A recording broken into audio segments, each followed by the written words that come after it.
So tonight we're going to take a little walk into the garden. The hibiscus have done so well this year. It's always a nice way to greet you when you walk in. And these are a little bit different than the last time I posted. You can see we've got some height going on these indeterminate tomatoes. There's 3 varieties in here. The first 3 plants are either cherry tomatoes or yellow cherry tomatoes. And then the last one is a large roast burn. And I recently replanted some beets. The beets never do very well for me, so I'm not sure. I need to work on it a little bit more and figure out what it is I'm not doing correctly. I've harvested some romaine lately. I try to get some of the bigger leaves, and I've had a couple of really decent salads lately. I've replanted some spinach. Again, I think that I got too much straw mulch over them, and they don't really like that. So I harvested some from there, but we're going to do another planting. You can see my cucumbers are starting to do well. We're starting to get some actual fruit here, you can see.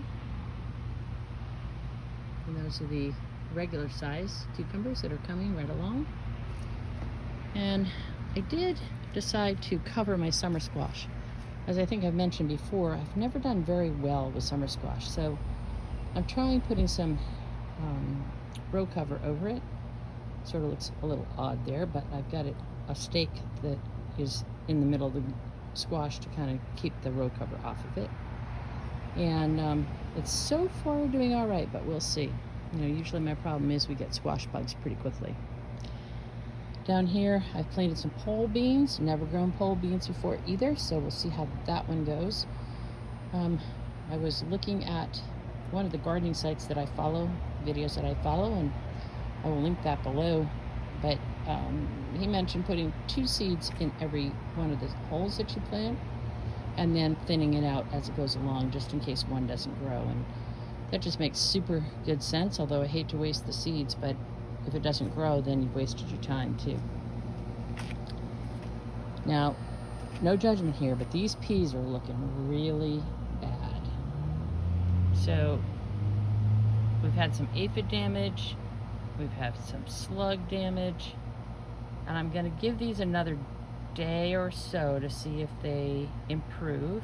I've done a couple of quick things. I've been hand picking slugs and putting them into my compost bin, which I understand is a good thing for compost. Again, I'm learning as I go.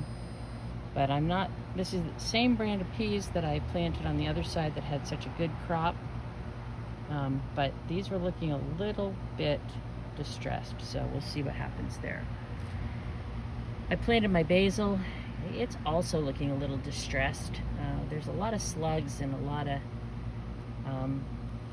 roly-polies in here, pill bugs in here, which are great for the compost and the soil, but not so good for the plants. My first time growing celery. As you can see, I've got quite a bit of celery. I've harvested some, added it to salads, and I'm going to eat some tonight, as a matter of fact. I've had a few nasturtiums on my salad as well. If you've never had nasturtiums, both the leaves and the flowers are edible. They taste a little bit on the peppery side, just a little bit. So you might find that as a nice way to decorate your salad. My husband is not a keen thinking of having a salad with flowers on it. It doesn't make him very happy, so he doesn't have it. And these are the 4 other, again, roast to burn tomatoes. This site, on this side of the garden, doesn't get quite as much sun, and it's not as deep as the new bed that I first showed you. So I'm not sure what's going on over here. I mean, they're doing fine.